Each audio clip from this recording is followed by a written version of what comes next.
You're listening to The Gary Harris Show on Tide 100.9 in Tuscaloosa.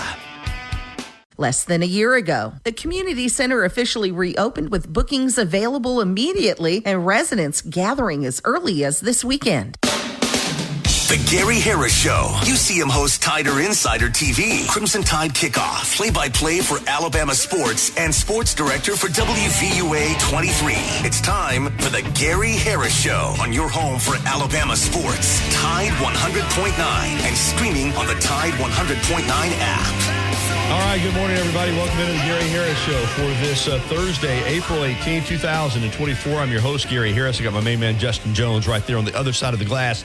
Manning the controls, taking your phone calls on the First and Main Condos hotline at 205-342-9904. Of course, Alabama Credit Union is the first hour sponsor. I'm going to tell you all about my good friends at Alabama Credit Union in just a moment, but we're going to go ahead and jump out on the First and Main Condos hotline because we got the head coach of the Alabama Crimson Tide baseball team, Rob Vaughn, with us this morning. And he needed to go at 9 o'clock, so we're going to get him on and talk about the big series coming up against Texas A&M beginning tonight at 6 p.m. over at the Joe. Coach Vaughn is with us. Good morning, Coach. How are you? I'm awesome, Gary. How about yourself, buddy? Great to have you on, man. And I got to ask you, of course, I guess, you didn't know both were going to be number one when you played them, but you got Arkansas, and then you got A&M coming in for a Thursday, Friday, Saturday series, and you got that UAB game kind of scheduled, kind of squeezed in there on a Tuesday night. Hey, man, I know you got to play some midweek games, but what was behind the scheduling thought process there? I'm just curious. Yeah, we obviously trying to get to our 56 over the course of, this 2.5, 3 month period. So we have a pretty much one midweek game every week, sometimes two. And, you obviously knew Arkansas and A&M were going to be a challenge coming in when you look at the schedule back, when it got released, however long ago, back in November. They didn't tell me when I took this job they'd both be ranked number one in the country this year. So a good little challenge for us. So boys played awesome last weekend. Didn't love. We just didn't execute on Tuesday. I thought the focus was good. I thought the intensity was good. When you play a team in your state, man, those guys come out hungry to beat you, and they just played better than we did. And, that doesn't sit well with anybody in that locker room, but that's the beauty of baseball. 48 hours later, you get another chance to get out there and go compete. Yeah, you said that, what you just said after the game. I loved that on Tuesday night. You said, hey, man, we played hard. It wasn't like an effort. We just didn't play good baseball, and they played better than us. And then sometimes that's just what it comes down to.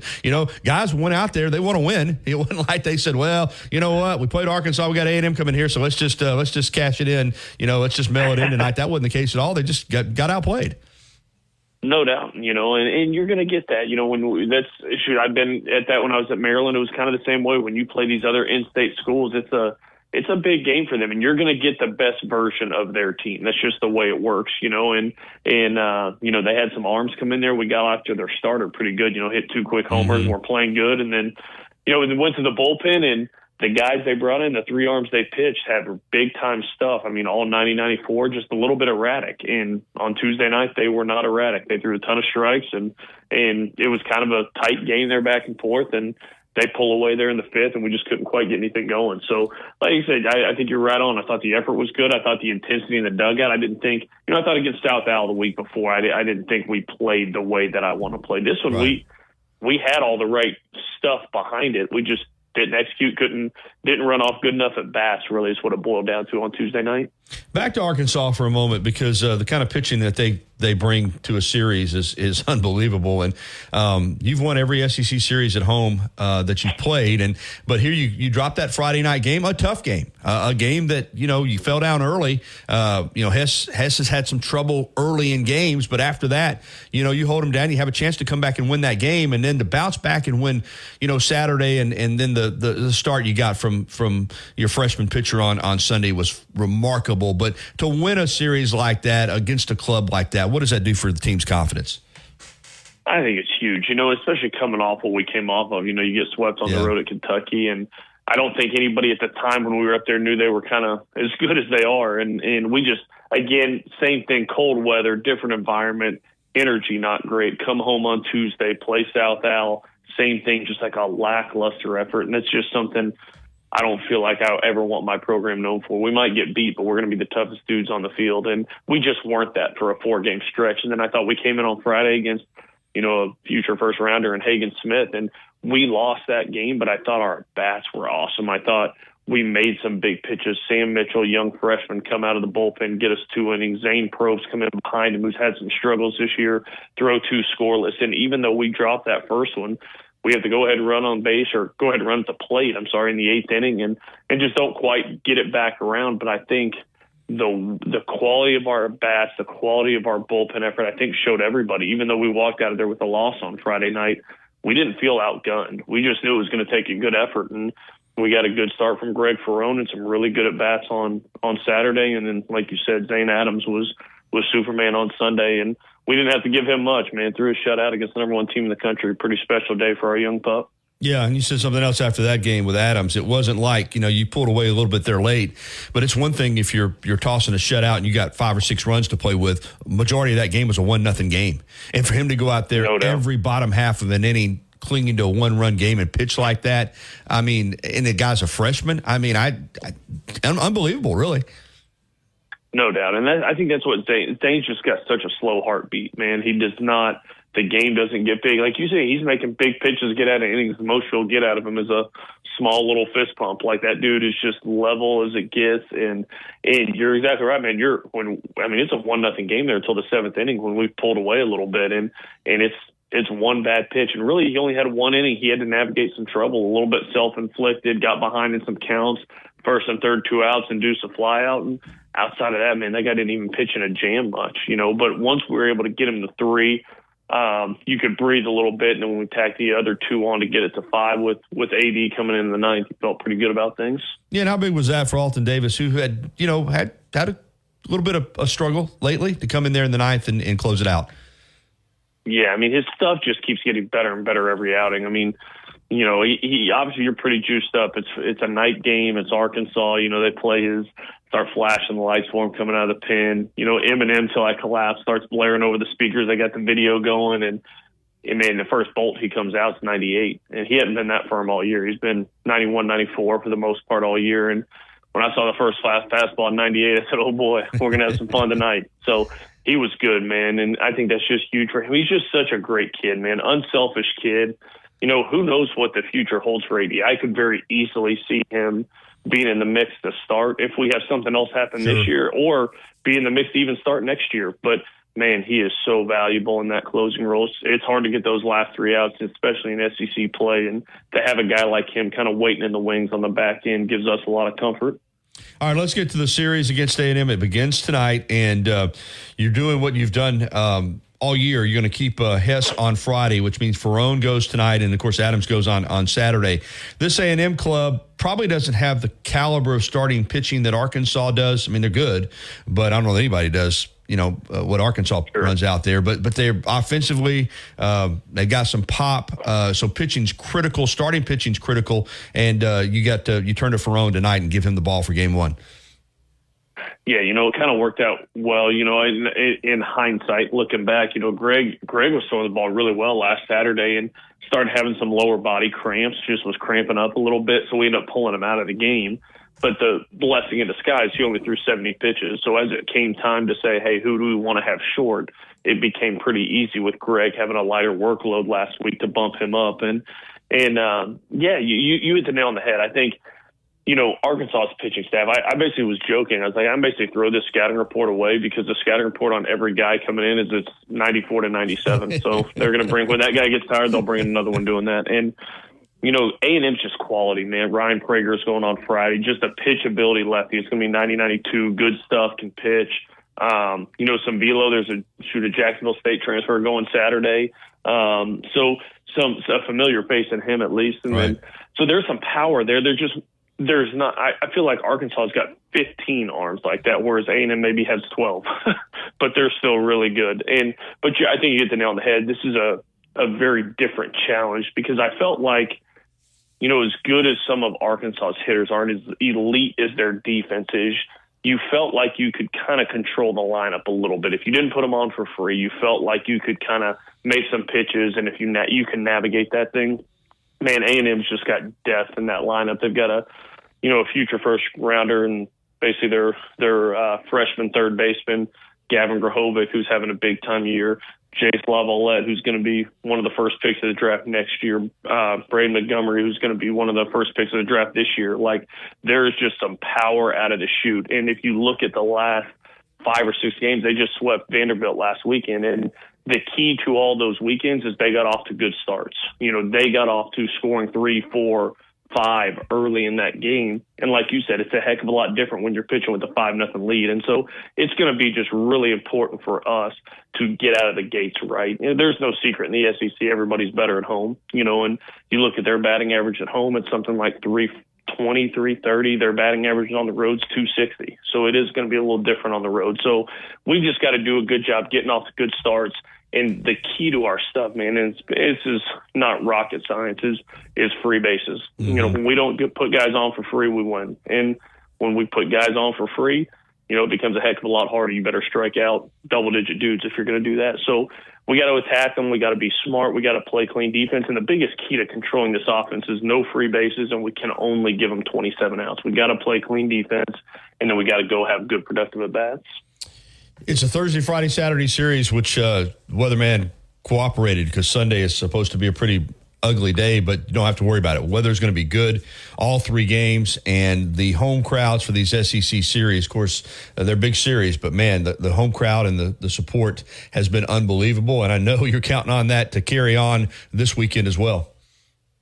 No doubt. That's been one of the most fun things for me stepping in to a program like this. You know, like I said, we built something pretty great at Maryland. We'd get around 2,000 people at a game, and it felt packed and it felt good. But man, seeing 6,000, 6,500 people out here last weekend after the spring game, and then seeing them show up again on Sunday. I mean, we were saying, man, when they had the Alabama chant going and the Roll Tide chant going in the stands, man, that got loud. That is something that's new for me that I've just loved to experience, to see them, you know, hit Dixieland Delight in the 8th inning and to see the crowd get into it.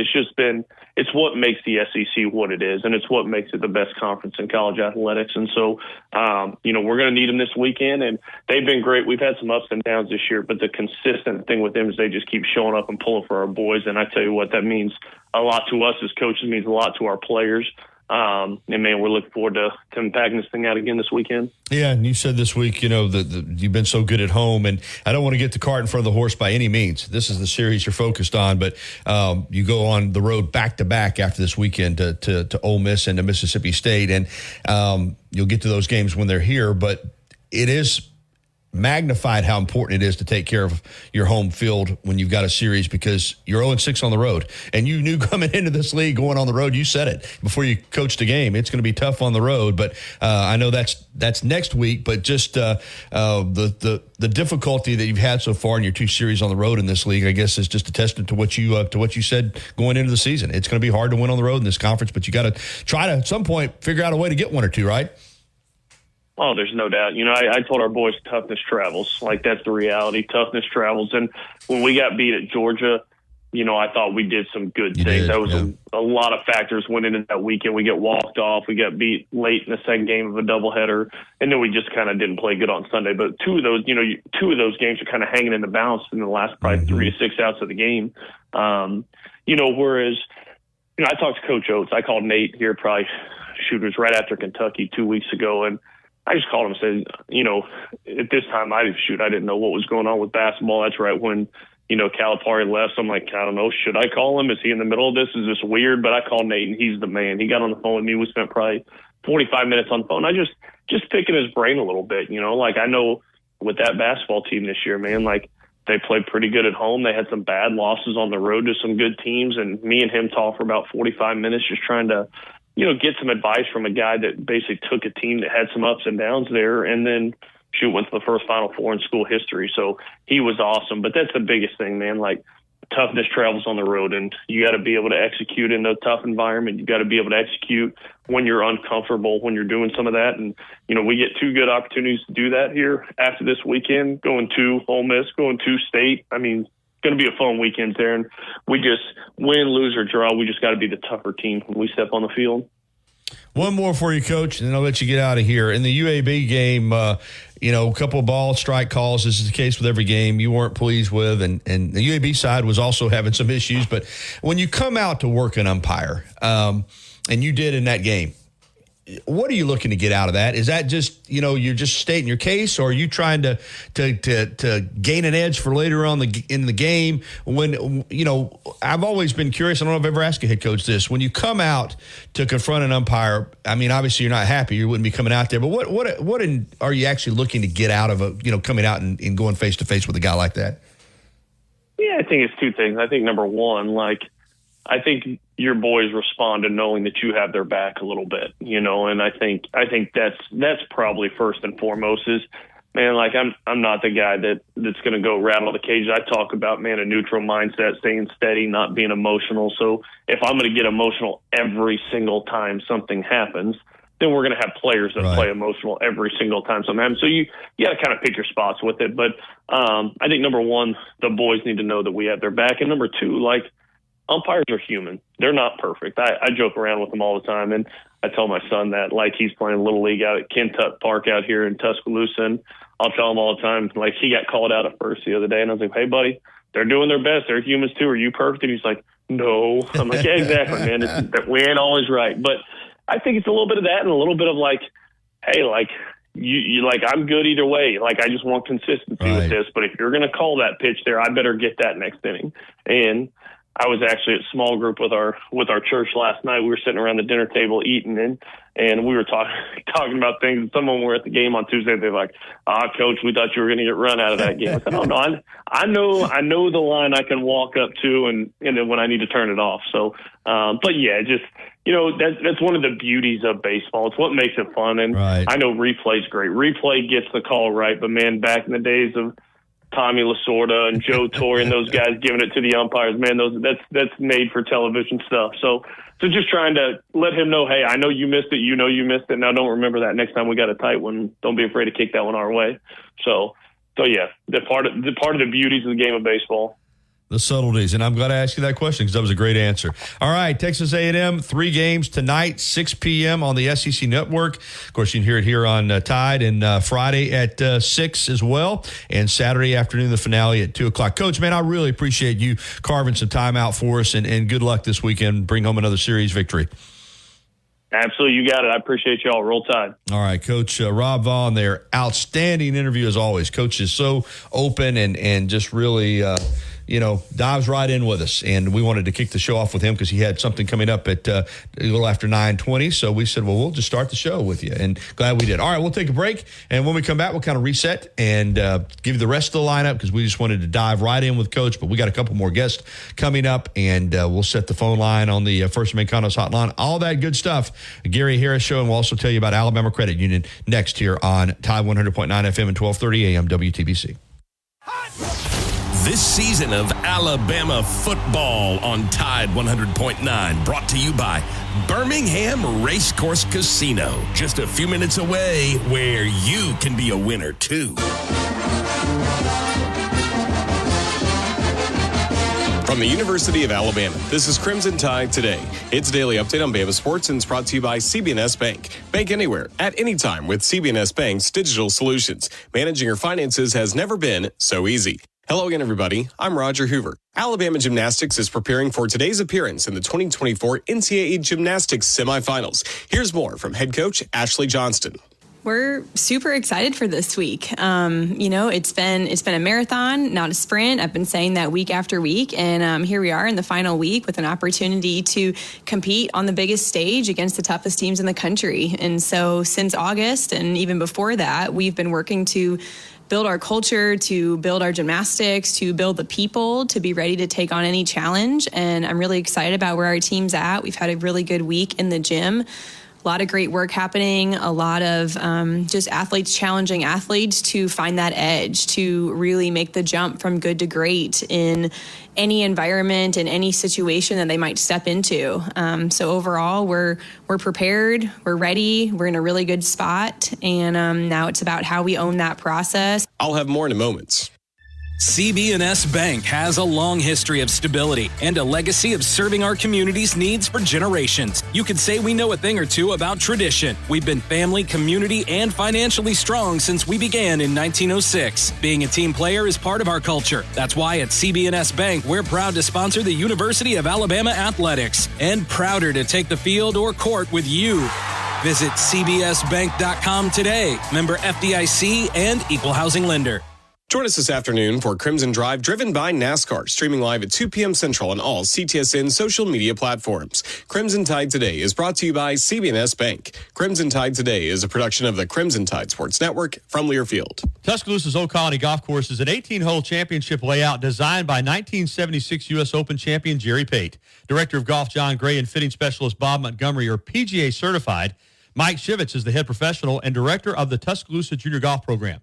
Call today to secure a team. Such as painting our little library boxes and engaging in some reading and writing exercises with the visiting authors. For more details, follow their Facebook page at Literacy CWA. If you haven't already, you've got to try Tuscaloosa's unique breakfast, brunch, and lunch concept. Brick and Spoon, downtown Tuscaloosa, Timerson Square. It's fresh food with a Cajun flair featuring a full bar with build-your-own Bloody Marys and mimosas. Open daily, 7 a.m. until 2 p.m. Available for after-hours events, rehearsal dinners, receptions, and birthdays. They offer brunch and lunch catering. Call Brick and Spoon at 205-345-5551 for more information. Tide 100.9 Tuscaloosa weather. A warm day today with a mixture of clouds and sunshine. A few scattered showers or storms are possible this afternoon and tonight. The high today 85, tonight's low 65. Tomorrow mostly cloudy. Again, the chance of a few scattered showers. The high 83. I'm James Spann on the ABC 3340 Weather Center on Tide 100.9. It's 74 degrees in Tuscaloosa. You see him on WVUA 23 covering sports and on Tider Insider TV on Tuesday nights. Don't miss a minute of the Gary Harris Show. Weekdays from 9 to 11 on Tide 100.9. All right, 9:24. Welcome back into the Gary Harris Show. Again, we appreciate Coach Vaughn, who's been a regular guest with us this season, fitting in his schedule to get us on. Since we kicked things off with him, we're going to go ahead and kind of reset everything because we want to jump right in there. Don't want to leave him on hold.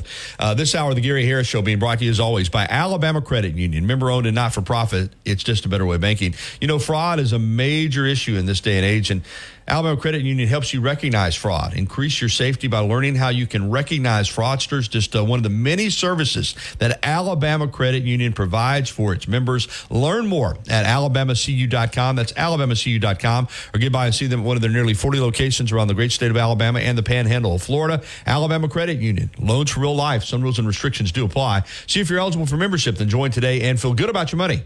And put a little extra change in your pocket. All right, in addition to Coach Vaughn, at 10 o'clock, we've got my friend Randy Ross is going to talk some college football with us, NIL, portal, and more.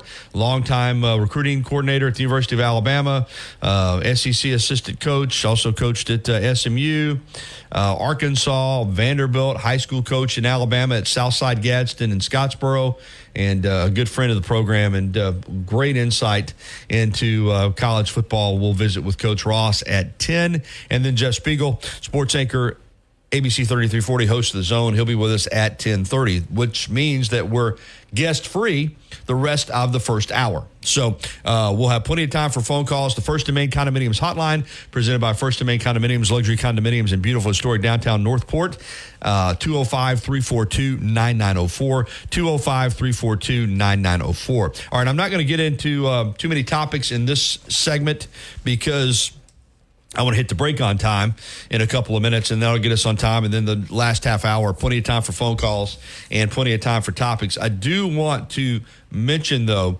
that Alabama Gymnastics is competing for the program's 7th national championship.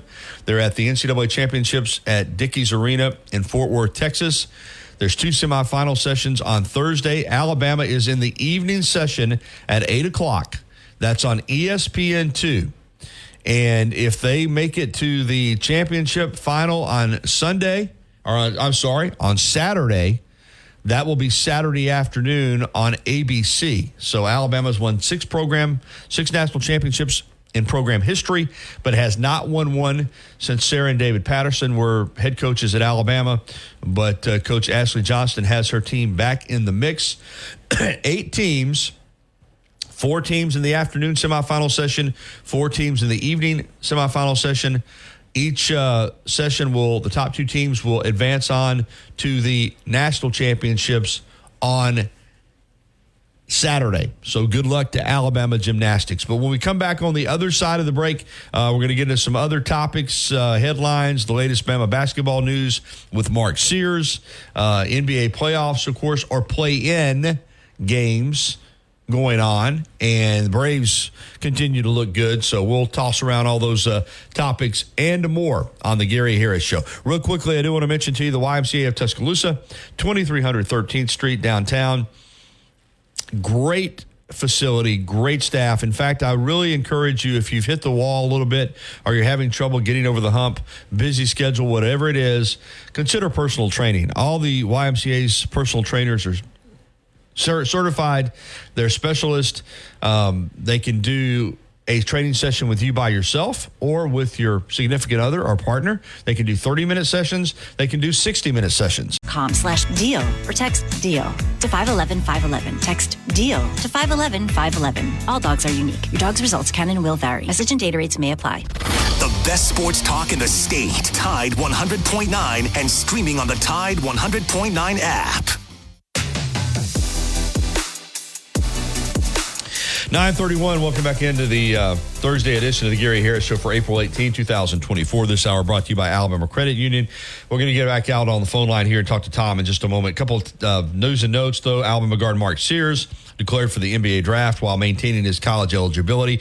He made the announcement on social media on Wednesday. Sears averaged 21.5 points for the Crimson Tide this past season, 4.2 rebounds, and 4 assists on his way to becoming an AP second-team All-American, and had an incredible year. So what does this mean? Well, he's obviously going to pursue the draft, but he keeps his college eligibility in case he decides he wants to come back to Alabama. So I guess that's always an option. My feeling is that he's probably going to stay. I mean, I don't know that he can have a better year than he had this past year. And, he's going to be 6 feet tall next year, too. Of course, some of this could have to do with the NIL deal. If Alabama has a lot of NIL money to give him, he might consider staying at Alabama. But we'll see there. And, of course, we've been talking a lot about the portal. Alabama now with 5 scholarship players that are in the portal. So the roster next season is going to look a lot different than the roster that went to the Final Four in 2024. All right, Chris Lowe, ESPN.com writer, has an article on Steve Sarkisian. And Sarkisian said that, acknowledged that he did think about the possibility of replacing Nick Saban that entered his mind. Quote, naturally, I'd be lying if I said I didn't think about it, but it took me all of about 60 seconds to say, yeah, I'm not doing that. I had an awesome 2 years at Alabama and loved my time under Coach Saban, but ultimately you want to reap what you sow. He went on to say to Chris Lowe, Sark did, we've poured a ton into this program for 3 years, and we're on the cusp, I think, of going on a run that will be epic. I believe that. Our staff does, and our players do too. Just the support we have and the culture we've created here, why leave something like that? Now, that's pretty bold. You're coming into the SEC. It's one thing to say, we've got a program that can compete at the highest level, but to say we're about to go on a run that's going to be epic, that's pretty brazen. That is pretty bold right there for Sark. I'm sure he believes that or he wouldn't have said it. But interesting. Braves last night completed a 3-game sweep in Houston over the Astros, winning 5-4 in 10 innings. Atlanta leads the NL East. Jimmy Butler goes down to an injury, right MCL for the Heat. He is going to be out even if they win the play-in game. Coming up against the Bulls, they're going to be without Butler. The Pels are going to be without Zion Williamson in their play-in game against the Kings. So injuries, major factor in the NBA right now. All right, let's jump out on the First and Main Condos hotline at 205-342-9904. That's where we find our pal Tom. Good morning, Tom. Hey, Gary. How are you this morning? Doing great. On Sark, I will give him credit for his experience. Think about it. He was with Pete Carroll at USC, right? He was. And then he came and he was with, eventually came to Alabama. He was with Coach Saban. He saw two really good programs that worked. Exactly. And then he's at Texas. And, you know, when Sark says he believes that they're on the cusp of making a big run, I think he knows what he's talking about now. And look, you got to admit it, Texas is possible. Well, yeah, I know he believes it. I'm just saying, though, that to use the term epic run means something like what Saban just did at Alabama. 6 titles in what was an 11-year period. He won 6 national championships and I think played for, 3 or 4 more, basically. And so I'm not saying they're not going to be good. I do believe they're going to be good, but I was just surprised he used the term epic. We're about to go on an epic run because epic is what we just saw, and I don't know that anybody's going to be able to do that again. I'll say this. My point is that he knows what it takes. And no, you're right. You're right. That's a great point. He saw it with Carroll. He saw it with Saban. But now, I was going to tell you this. Also, it's a lot of people that make the rounds during spring games, and everybody that went to Texas says, you know what, that roster is freaking loaded. And a lot of people are saying it's the best roster in college football. You talking about the Texas roster?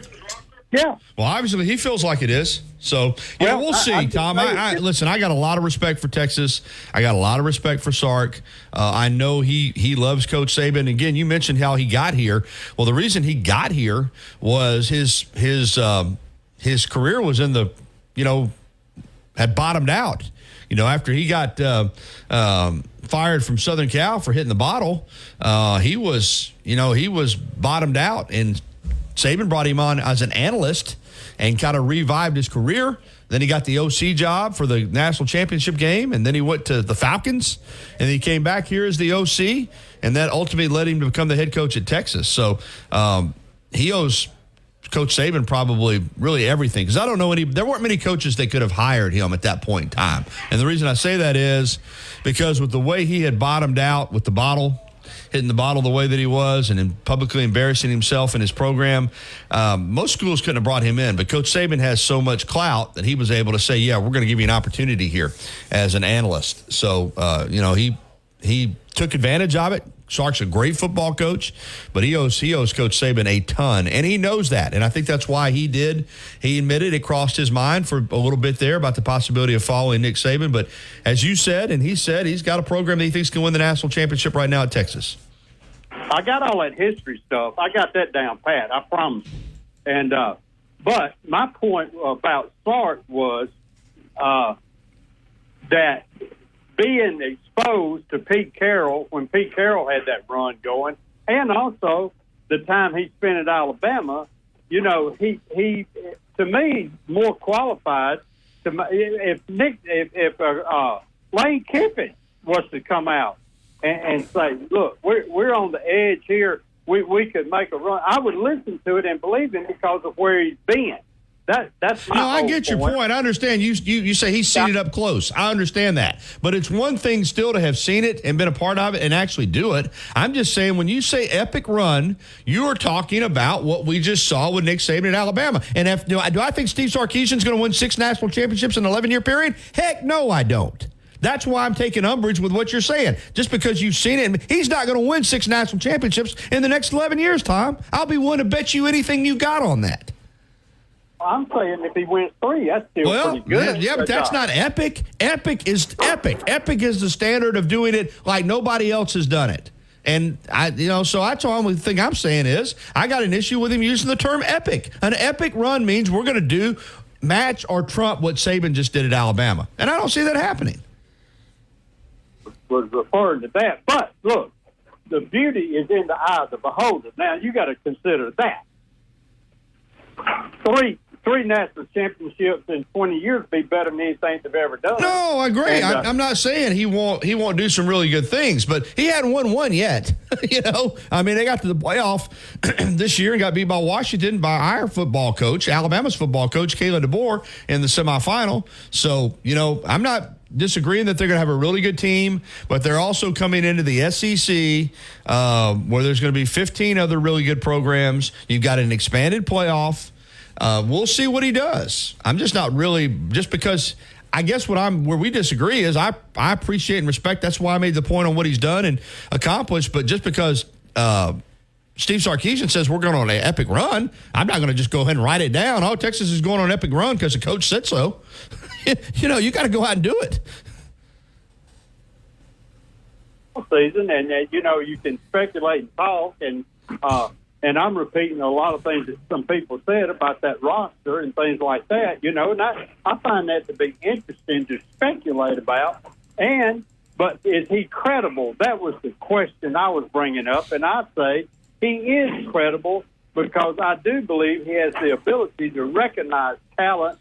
And I do believe that he has the ability to recognize, can I hone that talent into being a championship caliber type team? I believe that. Yeah, well, I do too. No, listen. We're in agreement on this. I think he's going to do a heck of a job. I think they're a major power player in this conference and in the college football playoff. I won't be shocked at all if he wins a national championship. But to sit there and say they're going to go on an epic run, that's pretty bold. That's pretty brazen. I don't care who you've coached for or where you've coached or what you've accomplished. An epic run is what we just saw from Nick Saban, and I don't think Texas is going to match that. So we'll see. Look, now I've got one other question. Okay.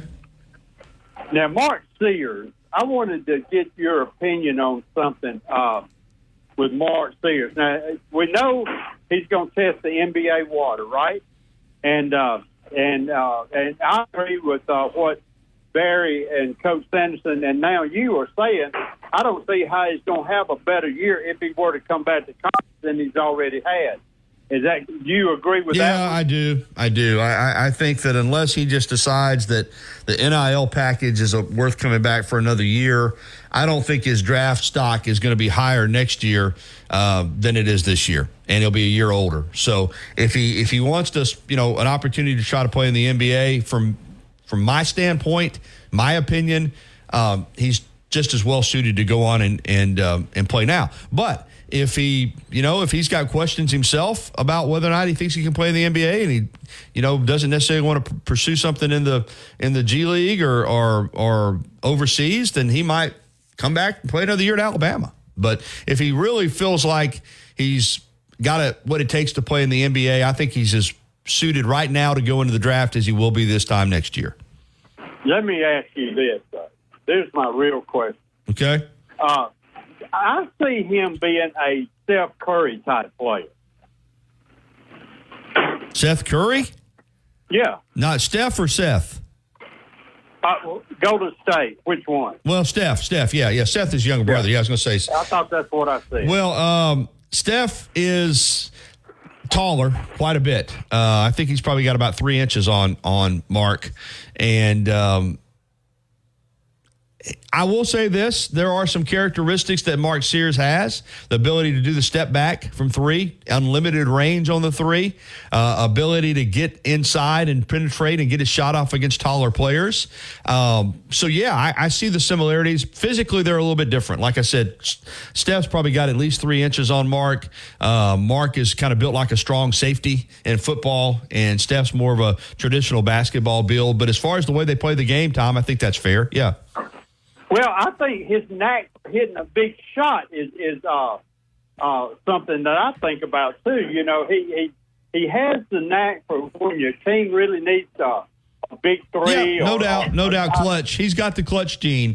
Sears has got the clutch gene. I agree with you 100%. Steph obviously has it. In addition to having talent, no matter how clutch your gene is if you can't shoot. But both those guys have the ability to make big shots in big spots. I'll give you that, Tom. Hey, I want to get to Digger before I hit the break, my friend. Watch the golf closely today. Thank you, Tom. All right, let's get to Digger here because I know Digger is going to call in and chime in on Sark and the epic run that Texas is about to make. Good morning, Digger. Okay. All right, so it's an epic run. I get it, Gary. I do. Now, you got to know he said that for recruiting purposes. He's not going to go natty. He didn't say that. You said that. Okay? Epic run? We don't know. We don't like to hear that kind of talk because he's got to do it first. Right. Right? Agreed. Okay, we understand that. We kind of rolled our eyes when he said that, but then we realized he's got recruiting battles he's dealing with, and he wanted to make sure he wanted to get his recruits a mindset that, hey, this is where you want to be. Okay, nothing wrong with that. Don't go thinking he's going to go on a 6th national championship run. That's stupid on your part, not his. Okay, I'm being dead serious. It's not fair what you said. Why is it not fair? When you say epic run, that's what an epic run looks like. So I like Sark. You know that, Digger. I like the guy. I think he's an outstanding football coach, and I think he's going to have great success. But don't try to twist this on me. I said nothing about an epic run. I just read what he said. And when you say epic run, you're talking about 6 and 11 years because that's the run that we just saw from Saban. And I don't think that's going to happen. So I didn't say those words. He said those words. He never said 6 natty. He said epic run. He said we're going to go on an epic run. So to be an epic run, that means as good as we've ever seen in the sport. And what we just saw in the sport was 6 and 11 years from 2009 through 2020. That's an epic run, is it not? Oh, come on. No, you come on. Just remember, you said it on the radio. You said the number 6, okay? He didn't say that. You said that. That's all I'm saying. Come on. Okay, well, what would be in your mind? So let's look at it from the Texas perspective. I'll give you a little time to make your case. If we're going to say we both agree he's not going to win 6 and 11 years, what would constitute an epic run for Texas under Sark in your mind? Well, he's gone. Good. We need to hit the break. It's 9:47 here on the Gary Harris Show. Hey, listen, golf season is here. We had the Masters last week. We got the RBC Heritage up at beautiful Hilton Head this weekend, and people are in the mindset to play some golf, and I am too. And Tall Pines Golf Club here in Tuscaloosa is a hidden gem over in East Tuscaloosa. Make a tee time today, 205-556-1232. They've got brand new greens, refurbished clubhouse, a bar and grill area, and a big swimming pool that I'm looking forward to, Justin, when they open that baby up. Hey, listen, I love to play some golf too, but I also love on a sunny Saturday or Sunday afternoon sitting out by the pool. I'm going to tell you that right now, soaking up some rays. Anyway, memberships are available at Tall Pines, but also, as I said, daily greens fees for public play. Tall Pines Golf Club. Call to make a tee time today, 205-556-1232, located in the Woodland Forest neighborhood, beautiful traditional southern neighborhood over in East Tuscaloosa. All right, we'll be back to wrap. See if it makes sense for your business. Go to townsquarelocal.com for a free demo of the Townsquare Business Management Platform. Visit townsquarelocal.com. That's townsquarelocal.com. Life doesn't wait for when your finances are in perfect order. It just happens. But no matter what surprises come your way, Alabama Credit Union will be here to help make it affordable with great personal loans, mortgages, and auto loans. They offer an easy application process and fast decisions so you can stay focused on feeling good about whatever life brings your way. Alabama Credit Union will be here to help make it affordable with great personal loans. Your kitchen with smart, innovative appliances from GE Profile. Right now, save up to $2,300 on select kitchen packages with Spring Black Friday savings at the Home Depot. How doers get more done. As much as Innisfree has evolved, it will always be that place to escape and have a good time. Whether it's for a game day weekend, to reminisce on college days, or to create new memories, if you're looking for a good time, there's only one thing to do. Head to the Free at 1925 University Boulevard. And don't forget about the Lucky Lunch Meat and 3 special, Monday through Friday from 11 a.m. until 2 p.m. Get a meat and 3 vegetables for just $8.49. Or for a lighter appetite, try the Lucky Lunch soup, salad, or sandwich combo. I'll see you at the Free. Tide 100.9 Tuscaloosa weather. A warm day today with a mixture of clouds and sunshine. A few scattered showers or storms are possible this afternoon and tonight. The high today 85, tonight's low 65. Tomorrow mostly cloudy. Again, the chance of a few scattered showers, the high 83. I'm James Spann on the ABC 3340 Weather Center on Tide 100.9. It's 75 degrees in Tuscaloosa. You're listening to The Gary Harris Show. Goal line in, touchdown, Alabama. On your home for Alabama sports. Tide 100.9. And streaming on the Tide 100.9 app.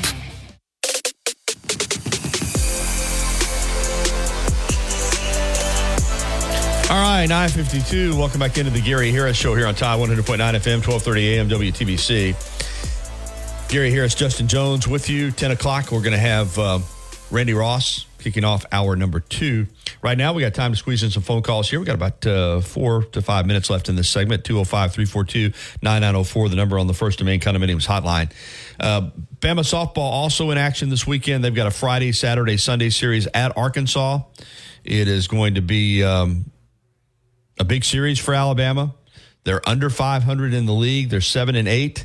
They have not played well on the road in the SEC.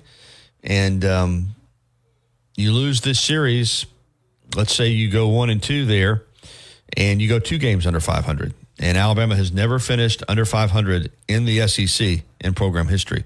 And this is a big series for Alabama this weekend, especially after losing a home series to A&M. They got back to 6-6 in the conference with that sweep of Ole Miss, and then won the first game against A&M on Saturday and lost the Sunday and Monday games. So Patrick Murphy and his club got their work cut out for him this weekend up in Fayetteville against the Hogs. All right, I mentioned golf earlier. The RBC Heritage Classic is always the week after the Masters, but it is a very prestigious tournament up at Hilton Head, South Carolina. Austin Eckroat is the early leader, -3 through 11. Mackenzie Hughes is also -3 through 7. And Eric Cole, -3 through 6. So Justin Thomas is scheduled to go off here at 10 o'clock in about 7 minutes.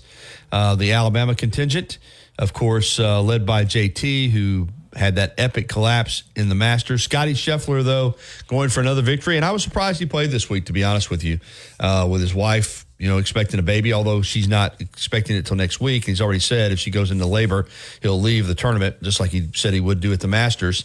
But he is playing this week, and so all eyes are on him as he goes for another victory. He's won 3 of the last 4 tournaments, and one of those was the Masters, and the one that he didn't win, he finished tied for second and missed a putt for about 6 feet for par on 18 that would have put him in the playoffs. So he's just a machine right now. But JT is playing. Lee Hodges is playing. Lee is off to a slow start. He's +2 through 10 holes. JT, as we said, going off at 10 a.m. And then you've got Nick Dunlap, who has found out that competing against the pros as a pro is tougher than competing against the pros when he was an amateur. He got that win earlier in the year at Palm Springs. That allowed him to get full exemptions and playing privileges. But since he's turned pro, he has he's struggled. I mean, there's no other way around it. And hasn't made a lot of cuts. But maybe this is the week. This is a little traditional Southern-style country club golf course, tight fairways.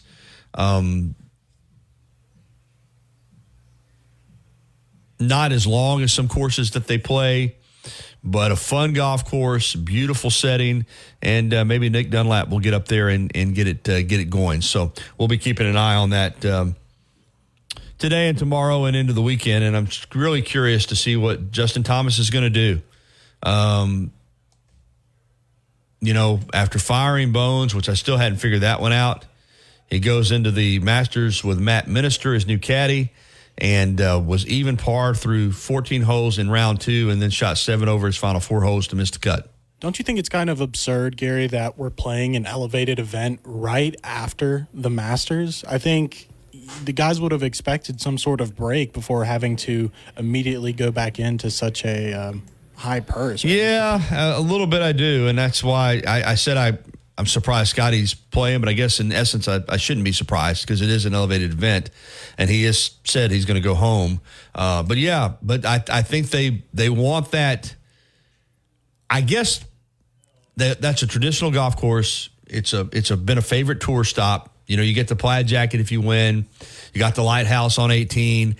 I guess the thought process is if you don't elevate it, then boom, just all the top players are going to skip it. So that has to be the thought process, Justin, is they just want to make sure that they have a good field for that event coming out of the week of the Masters. And how do you do that? Well, you make it an elevated event, and then you guarantee that that's going to be the case. All the top players are there. All right, that's going to wrap it up for the first hour of the Gary Harris Show. It has been brought to you by Alabama Credit Union. Hour number 2 is coming up, and we're going to get it started with former Alabama assistant football coach Randy Ross, now retired and living here in Tuscaloosa. He has a unique perspective on college football and college athletics, and we'll talk portal and NIL, Kalen DeBoer, and more with Randy Ross. Jeff Spiegel also coming up at 10:30. So the second hour of the Gary Harris Show is coming up. Don't touch that dial.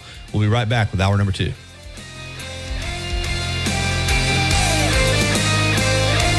We're available 24 hours a day, 7 days a week. Visit PattersonComerLawFirm.com. No representations made that the legal services provided by Patterson Comer is greater than any other legal services performed by any other lawyer. Los Tarascos has been serving Mexican favorites like burritos, fajitas, and quesadillas since 1999. Their new location is at 4100 Owen Parkway in Northport. And, of course, you can find Los Tarascos in Tuscaloosa at 110 Skyland Boulevard. The bar areas feature big screen television so you can enjoy your favorite sporting events. Los Tarascos features daily. For 15% off your first purchase. Love it or return it for free. That's LUME deodorant.com, code 500 to save 15% today. Life doesn't wait for when your finances are in perfect order. It just happens. But no matter what surprises come your way, Alabama Credit Union will be here to help make it affordable with great personal loans, mortgages, and auto loans. They offer an easy application process and fast decisions so you can stay focused on feeling good about whatever life brings your way. Alabama Credit Union will be here to help make it affordable with great personal loans, mortgages, and auto loans. Alabama Credit Union, loans for real life. Visit alabamacu.com to learn more. Some rules and restrictions apply. See if you're eligible for membership, then join today and feel good about your money. It's the Tide 100.9 30K Workday Payday. Woo! Win cash every weekday 8 to 5. Here's this hour's cash code. 454. Again, that's 454. The code is 454. Enter that code now on the Tide 100.9 app. Click on the 30K Payday button and enter the code for a chance to win $30,000. From the Fox Sports Studios in Los Angeles, here's Nick Cope. The Miami Heat season not over after their play and loss to the Sixers on Wednesday, but if they're to beat the Bulls on Friday to get the 8 seed, they'll likely have to do it without their star player. Reports say Jimmy Butler is expected to be sidelined several weeks with an MCL injury to his right knee, which was suffered during last night's game in Philly. Sixers, meanwhile, earned the 7 seed with that win. They'll face the Knicks in the first round beginning Saturday. Chicago pulled away from the Hawks behind a career-high 42 points from Kobe White in the 9-10 matchup to set up that win-and-in game against Miami Friday night. NHL wrapping up its regular season. Stars edged the Blues in a shootout to give Dallas the number 1 seed in the West. Coyotes beat the Oilers in what was likely the team's final home game in Arizona. Arizona Sports reports the franchise's sale to Jazz owner Ryan Smith could be announced today. Now, this hour's West Alabama real-time news update from the Tuscaloosa Thread Newsroom. Earth Day is on Monday, and volunteers across Tuscaloosa County will spend the weekend keeping it green by clearing outdoor spaces of litter during 3 cleanup events. To find out more about these various events, tap our free app. And the Literacy Council of West Alabama has announced a new executive director who strives for a future where every individual in our community can thrive through literacy. To find out more, tap our free Tuscaloosa Thread app. And the Tuscaloosa West Alabama chapter of the NPHC has announced their Founders Day celebration event. Get 24/7 local news coverage and sports updates when you download the free Tuscaloosa Thread app and sign up for twice daily email newsletters. The Gary Harris Show. UCM host Tider Insider TV, Crimson Tide Kickoff, play-by-play for Alabama sports, and sports director for WVUA 23. It's time for the Gary Harris Show on your home for Alabama sports. Tide 100.9 and streaming on the Tide 100.9 app. Hour number 2 of the Gary Harris Show for this Thursday, April 18, 2024. I'm Gary Harris, Justin Jones manning the controls. This hour, the program being brought to you by my good friends Paul Patterson and Mike Comer. Patterson Comer, attorneys at law. Paul's in Tuscaloosa, 205-345-1000. Mike's in Northport at 205-759-3939. Feet on the ground in West Alabama. I think that's important. If you need a personal injury law firm, I want to deal with people that live where I live. Those 800 firms, yeah, they'll help you. But you know what? You probably never even will meet the lawyer face-to-face that takes your case. It won't be the situation here with these guys. You'll sit down with them. They'll map out a plan. And if they take your case, remember, never a dime out of your pocket unless they collect for you. Patterson Comer, attorneys at law. The commitment to serve our clients does not stop at the end of the workday. We're available 24 hours a day, 7 days a week. PattersonComerLawFirm.com. No representation is made that the quality of legal services to be performed is greater than the quality of services performed by other lawyers. And we're going to kick off this second hour by jumping out on the Krispy Kreme Donuts hotline and talking to my friend Randy Ross, longtime college football coach and administrator. Before that, was a very successful high school coach here in the state of Alabama. He's had stints at Vanderbilt, 17 years at Alabama, 11 years at SMU, Arkansas most recently, and now retired and living back here in the great state of Alabama and in Tuscaloosa. Last time we visited with Coach Ross was right around Coach Stallings' birthday to visit about the great Gene Stallings. But today we're going to talk portal. We're going to talk NIL. We're going to talk his impressions of Kalen DeBoer, the new Alabama coach, now that he's gone through a spring. Good morning, Coach Ross. How are you? Hey, doing good, Gary. Lots of things happened since that last time we talked on March, or 1st of March. A lot of things happened. Yeah, lots changed. And let's start with Alabama and Kalen DeBoer. I know, you're like, you're on the outside looking in now, but your experience, particularly with this program, the inner workings of college football, and watching Coach DeBoer come in here and follow a legend, arguably as good a college football coach as there's ever been in Nick Saban, watching him go through a spring, put his staff together, handle recruiting. What's been your impression of Coach Kalen DeBoer as the Alabama head coach? You know what? I've been very impressed with him, and I know I went over and watched him practice one day during spring. I try not to do that much because I don't feel like I'm in the way and all that stuff, because I know those guys are working, but they're very cordial. And I was impressed. I like to watch the kids at practice and see what their responses are and how their enthusiasm is, and it was great. And, it's a little bit different. Probably if you just got right down to it, if whatever you think of Coach Saban's style turned 180 degrees, and it's probably Coach DeBoer's style. But, everybody's got their own style. They're successful, a lot of success in college football, doing things differently. And he's got to do it his own way. But the enthusiasm that day was great. You could tell the kids were having fun, enjoying everything. And again, it's a very touchy subject sometimes, because if you say, well, things are going good, people say, well, you think he's going to do better than Coach Saban, or he's Coach Saban didn't do it right, or whatever. Both of them's got their own style. And so I think the thing I noticed that day is it looked like he was very comfortable in what he was doing and the way he handled himself. And so I think all the other things, I think he's saying all the right things. And I think he's sincere about it. I don't think he's trying to say things just to say them and please people. So, I'm really looking forward to seeing how he's going to do this coming fall, and I think they'll do very well. You said something about doing it his way, and I felt like the same.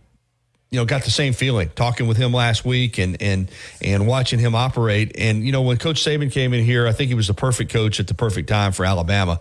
And, just what he was able to do in that time period is amazing. But now, with the way the game's changed so much on and off the field, I feel like Coach DeBoer might, only time will tell, Coach, but I feel like he might be the perfect coach at the perfect time. He seems to, a lot like Nate Oates, the basketball coach here, he's comfortable with the portal. He's comfortable with NIL. I think he understands it. He gets it. And I think can flourish in this current environment. And I think Coach Saban could flourish in any environment.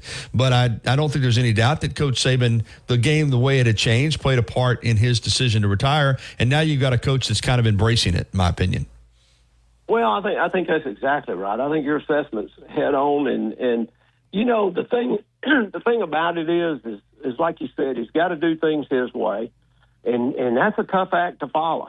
And so, but I do think that, when I was younger, I used to hear people say, well, the game's passed this guy by, it's passed that guy by.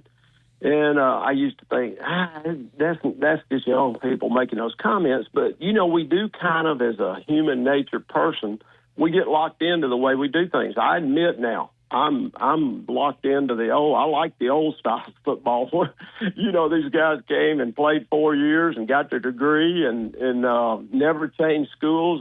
Nobody knew what a portal was. And those things happen. And I think, even with the best of the best and Coach Saban, it's just, change is one of those things sometimes that you sit back and say, is it worth it anymore? Coach DeBoer's kind of at that age where he's going through it. And so it's not such a drastic change for him. He's probably adjusting to it a little bit easier than a guy that's been in it a long, long time. I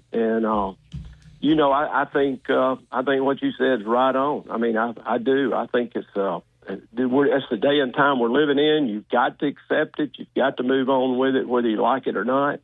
And I know a lot of people don't like it, but it's not going to change, Gary. It's here, and everybody's got to adjust. And as Alabama fans or any college football fan, the thing we got to do right now is get behind Coach DeBoer and be supportive and give him all the resources he needs to win. And because that's, we like winning here at Alabama. And so I think that's the thing that everybody's just got to accept it and embrace it. And, the change is here. We can't change that part. And we've got to do everything we can and support the guy because we want to win football games here, and we want to win the conference, we want to win national championships. Randy Ross with us. You said a lot right there. I'm going to follow up on what you said because I think you made some really good points.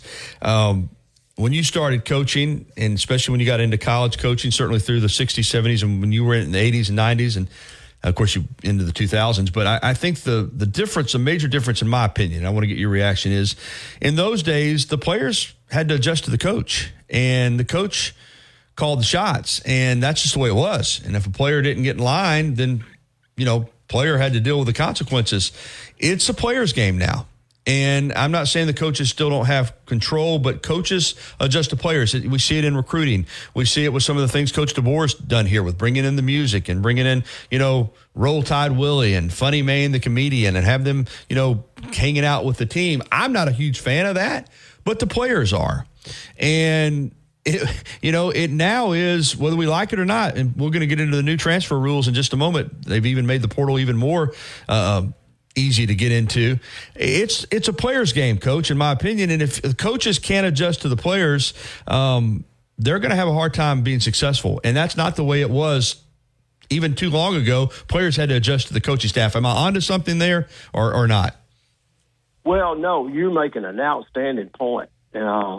Seriously, that's exactly what it is. And I can remember, I go back to Coach Stallings because he was pretty, he was in control of that football program, which was good because at that time, that's what you had to be. You had to be somebody in control, just like when Coach Saban came in, he had to be in control of it. And basically, you've heard the old saying a million times, when the change of coaches come in, everybody says, hey, you got to do it his way. It's a new sheriff in town, and if you don't like it, you need to hit the road. And that was kind of the attitude. And now it's more of what you just said. I think as the coaches adjusting to what the players want. And, now whether they like that or not, probably don't like it. I hadn't talked to any of my friends that like it at all, but it's something that's it's part of the game. And you're exactly right. The players are controlling the game now. The NCAA has given them a lot of authority in it. And, I saw that coming even in the last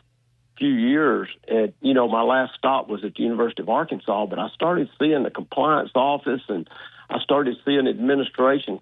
They just basically started bound to what the players wanted to do, and they knew it wasn't probably the best for the program or best for the kid, but they had nothing to stand on. And, every time they tried to defend and hold their ground, some court or somebody would, throw it out or whatever. And so you're right. It's exactly become a player's game, and you got to adjust to it. And the thing is, you're not going to have a lot of those players on the team at the same time because they're all going to bail out if they're not starting.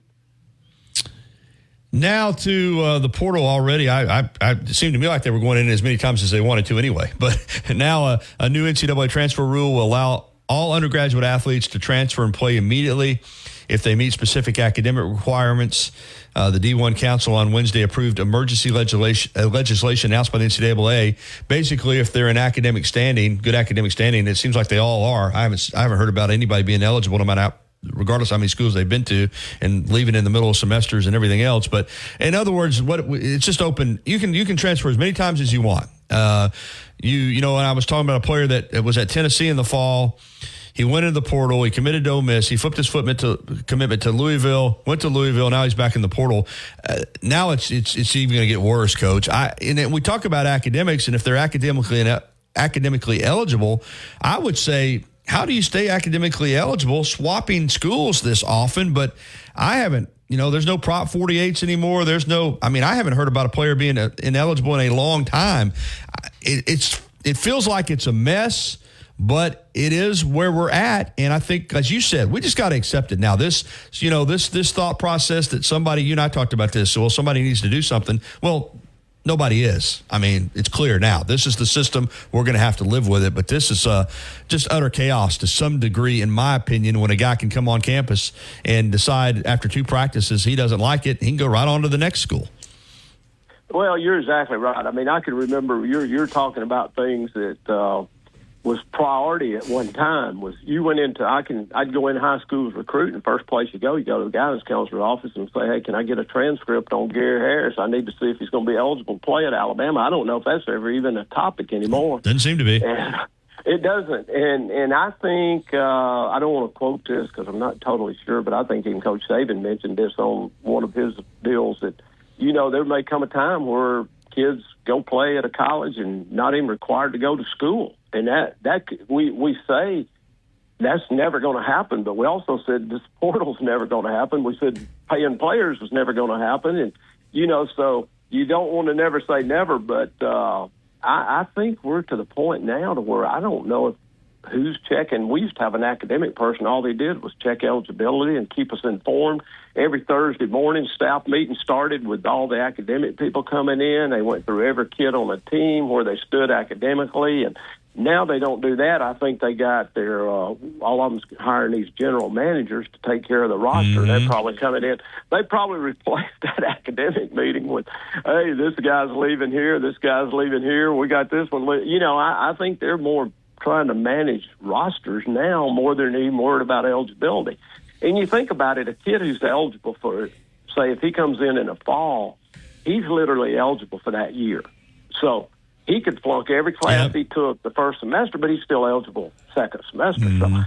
So I think what's happening is these guys aren't staying. If they're transferring a lot, so all you're doing is saying, let's get one semester out of him in football.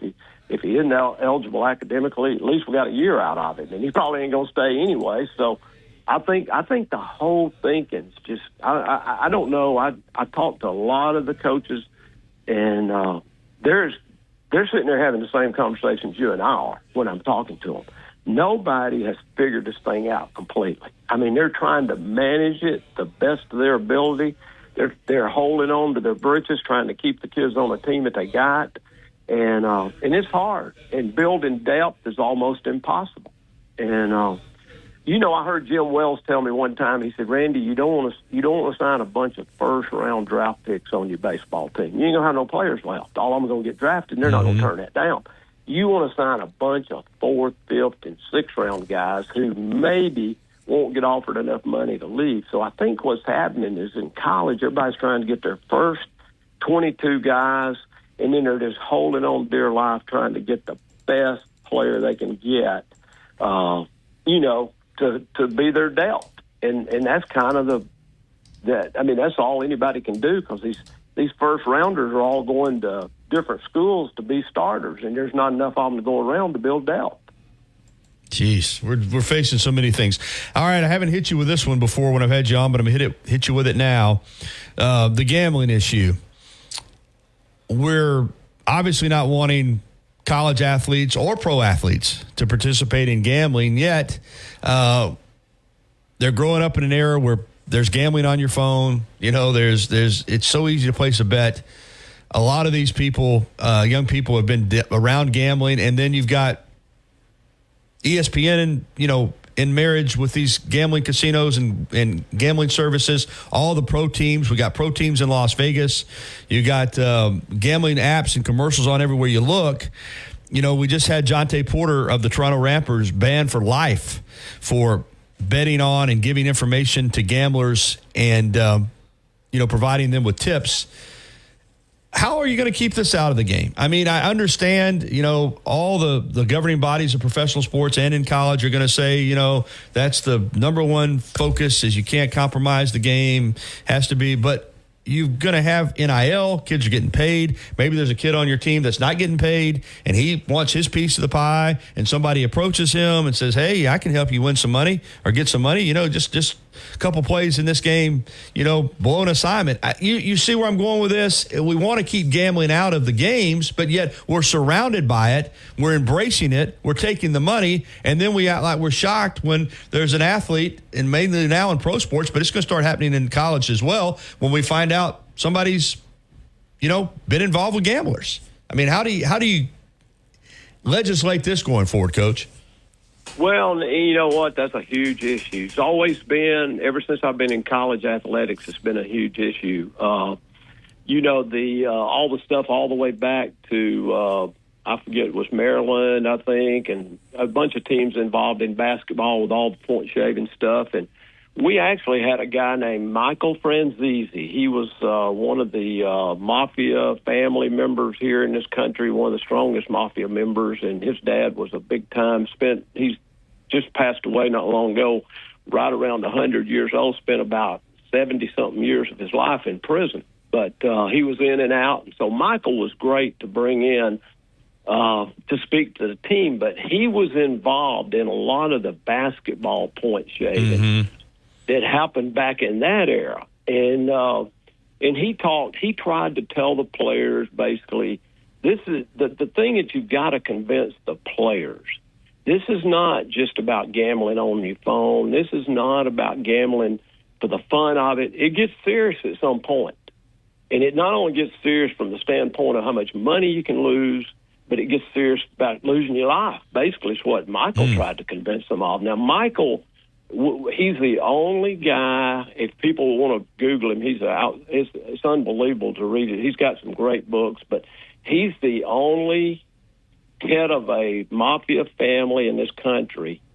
They call it Costa Nostra or whatever that word is, but he's the only member of one of those families that's ever left the mafia and lived to tell about it. Usually they don't live to do that, but he talked to the kids on the serious side of, hey, when they went to these basketball players in college and gave them $15,000 to throw a game, they didn't throw a game, somebody's head's coming off.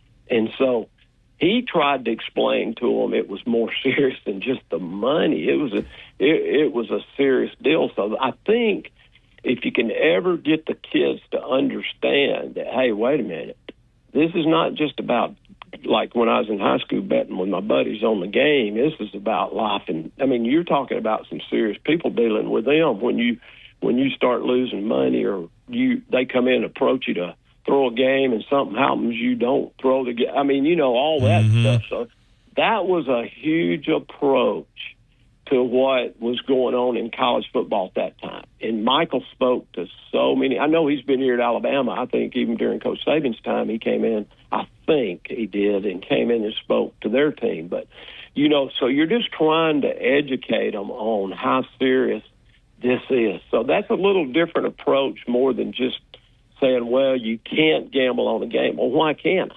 You can't just tell kids you can't do something. Right. You got to be able to tell them why. What they always want to know why. Why, Coach? Why can't? Why? What's the deal? What's the deal? So if you can approach them a little bit different from, hey, this is not something to mess around with, and this is.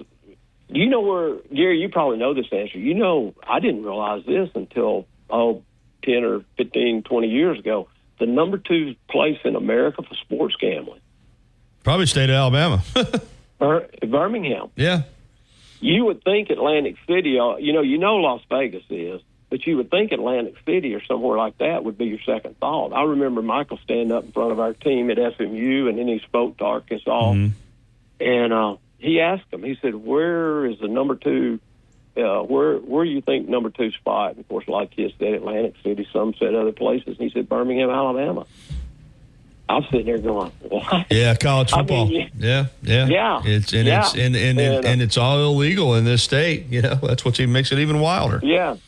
Well, and you know what? You remember this. There's been kids on this campus that ran huge that you were able to gamble right here on campus. Bookie rings, Yeah, you got 40,000 students. And so, you know, these kids are going to figure out every angle to make $1. But well, that's my whole point with this, Coach, is we're telling them, like you said, telling them not to, but they're growing up in a gambling society. When you have the official app of Major League Baseball and the official app of the NBA and the official gambling app of the NFL, and you got teams in Las Vegas. So it's another thing that, and listen, that guy in the NBA, Jonte Porter, who basically had somebody bet $80,000 on a prop bet on him underperforming, and then 3 minutes into the game he claims he's got a migraine headache or something. That's guaranteed to hit. And luckily the amount of the bet brought attention to it, but he's not the only one. And the ones that get caught, and we even saw it with Calvin Ridley on his app, the ones that get caught aren't the only ones doing it, Coach. You know that. Oh, absolutely. It's going on everywhere. And it's a serious deal. And as bad as I hate to say it, I mean, I sit here, I'm afraid to ever say they're not going to allow things to happen. But I wouldn't be surprised one day they don't say, hey, you're able to do it up to a certain amount. I mean, I don't know. I mean, I hope they don't, but I'm just really discouraged with how I am too. Everything's going with it all right now. That there's no, I mean, I don't mind at all some of the things going on, but there's got to be parameters.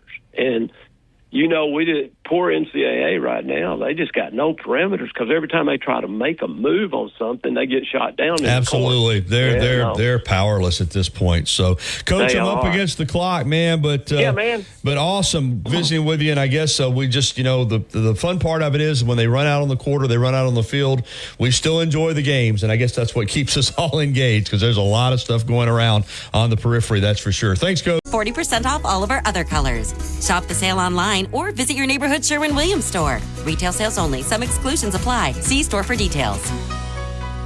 Tuscaloosa's Old Colony Golf Course is an 18-hole championship layout designed by 1976 U.S. Open champion Jerry Pate. Director of Golf John Gray and fitting specialist Bob Montgomery are PGA certified. Mike Shivitz is the head professional and director of the Tuscaloosa Junior Golf Program. Call today to secure a tee time. Get out there sooner. Get Gaslight power this spring with the Ryobi 40-volt push mower, just $329 during Spring Black Friday at the Home Depot. How doers get more done. Since 2011, Billy's Sports Grill, located on Main Avenue in historic downtown Northport, has been serving their legendary signature chicken sandwich, award-winning wings, and handcrafted cocktails.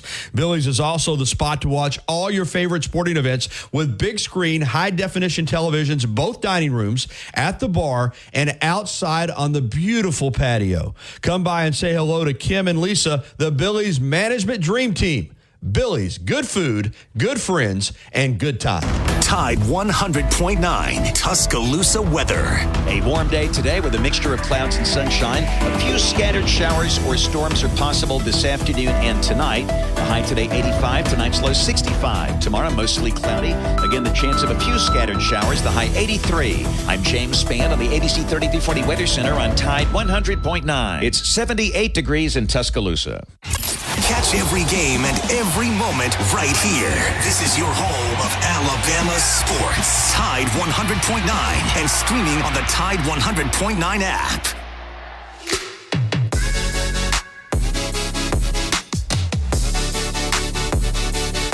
All right, 10:28. Welcome back into the Gary Harris Show. And Justin Thomas started off on his first hole at the RBC Heritage in Hilton Head. And this won't surprise you. Played a perfect hole. Hit his drive 280 plus down the middle of the fairway. Hit a second shot in there to 8 feet and promptly missed the putt.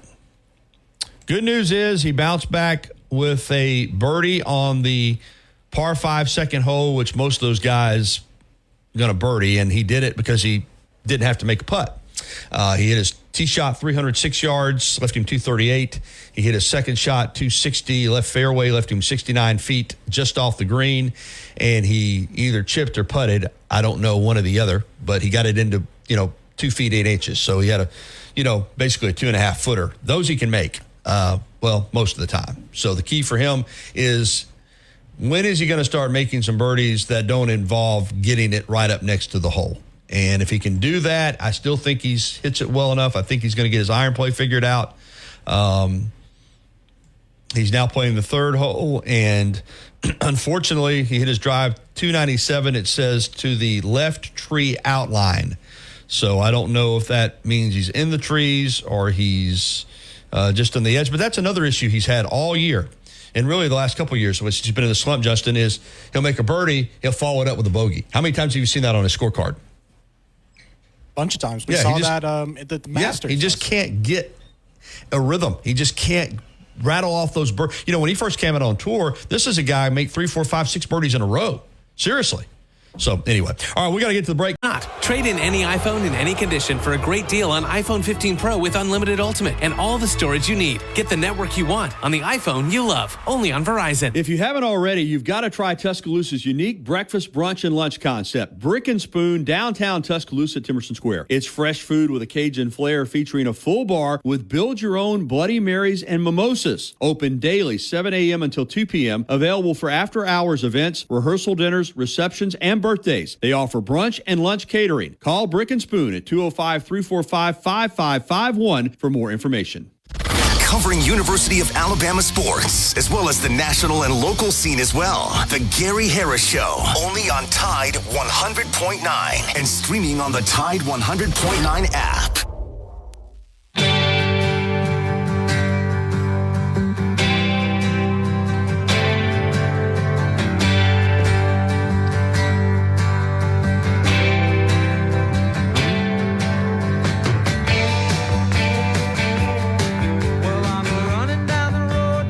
All right, 10:33. Welcome back into the Gary Harris Show. It's time for Jeff Spiegel, ABC 3340 sports anchor, host of The Zone on Sunday nights, and we always get him going with a little bit of the Eagles. Good morning, Jeff. How are you?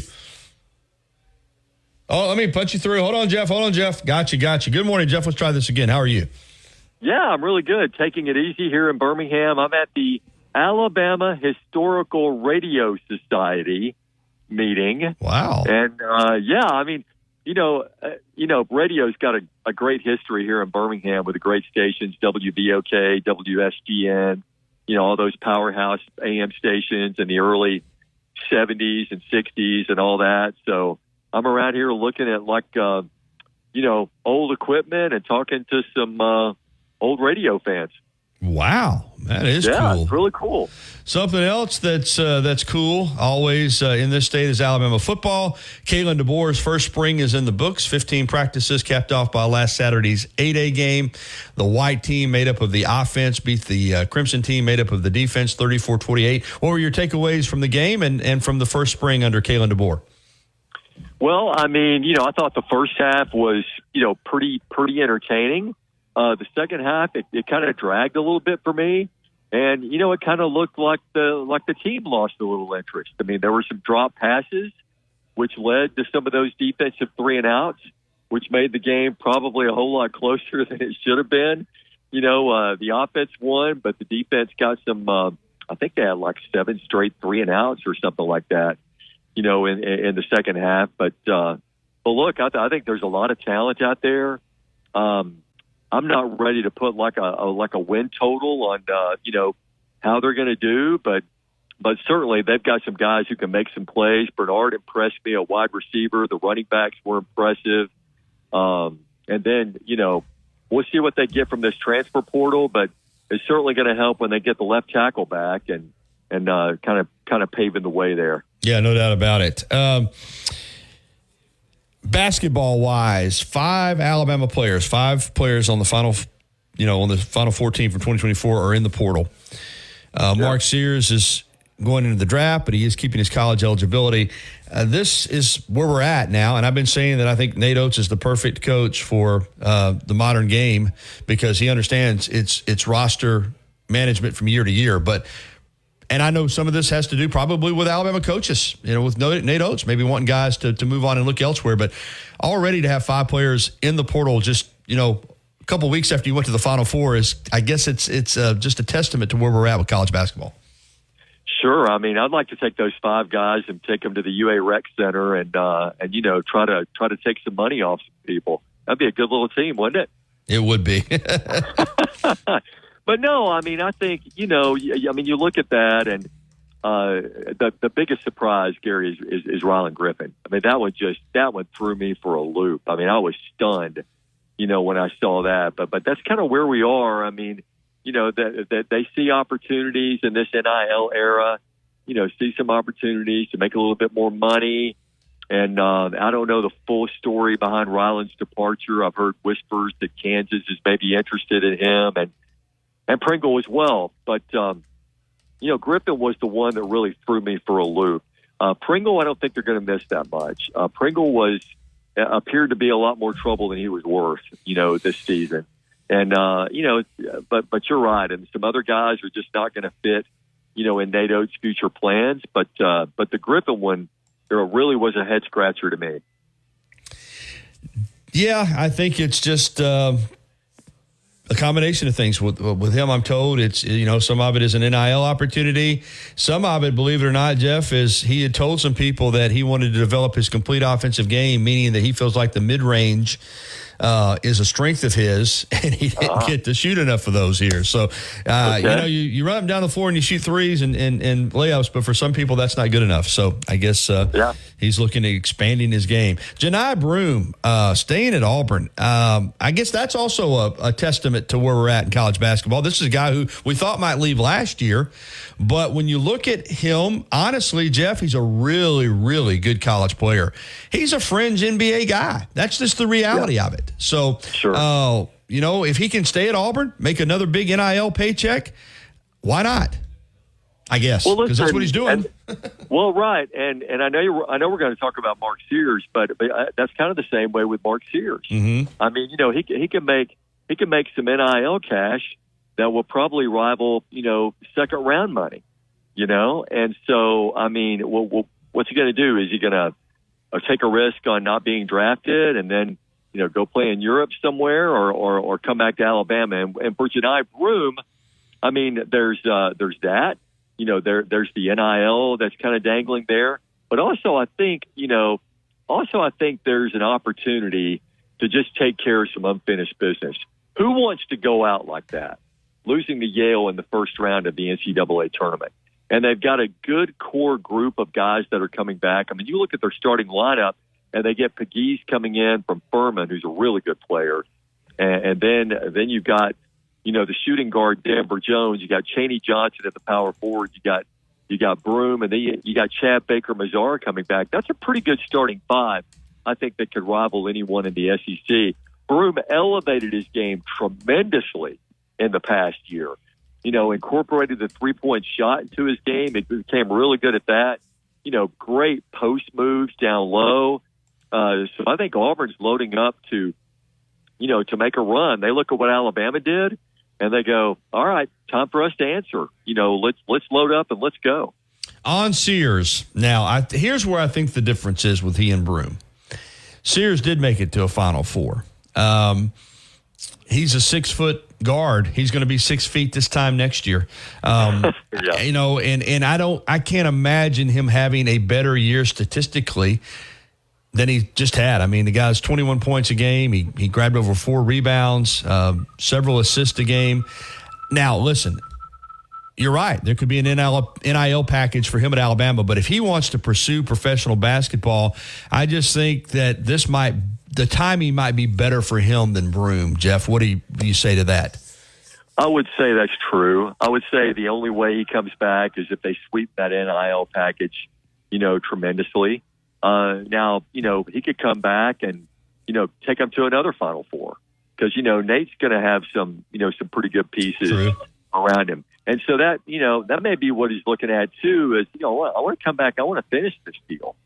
Not only get to a Final Four, but, win the whole thing, and if they can sweeten his NIL deal, I think, and we'll see how the testing of the waters goes, with the NBA draft.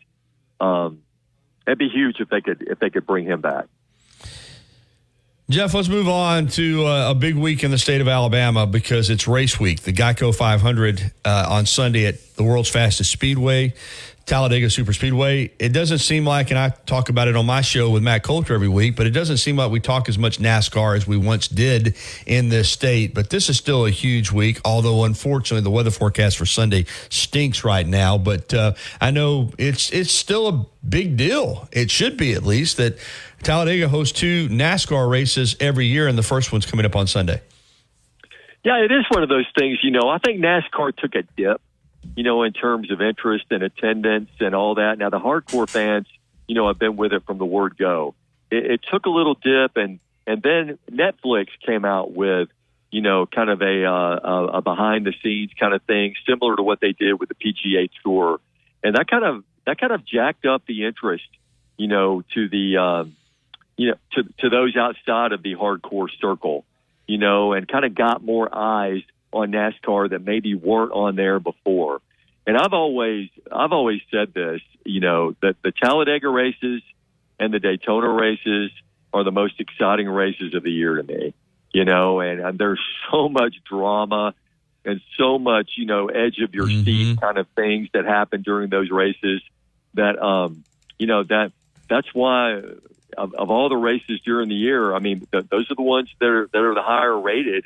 And it should be another fun race weekend. As you said, the weather, you can't control the weather. The weather's going to do what the weather does. But even if they have to postpone that thing to Monday, whatever happens, whatever day they run it, I mean, it's going to be an exciting race. It always delivers quality entertainment. Jeff Spiegel with us for a couple more minutes here on his weekly segment here on the Gary Harris Show. Braves off to another good start. It seems like, whether it's at the high school level or the big league level, pitching injuries are just a big part of it. But this Braves lineup is so strong. It appears they have a chance, regardless of how many starters they lose, to have a good opportunity to win the NL East again, Jeff. Yeah, Albies gets hurt, and then they bring up a guy. Gary, help me remember his name. They brought up a guy who came up with a double, night before last in that win over the Astros. So, they fill that spot. And then guy comes through and delivers. Ronald Acuna last year, I think he had something like 41 homers, and he didn't hit a homer until his first homer until yesterday. And man, he slammed that bat down. It's like with authority. And then Ozuna has just been ripping the cover off the ball, for the Braves. And certainly, it's all about the pitching if they can get the pitching. But that sweep over the Astros, I think, made a pretty big statement. Early in the year. If you can make a statement in April, then that was a statement-making series win for sure.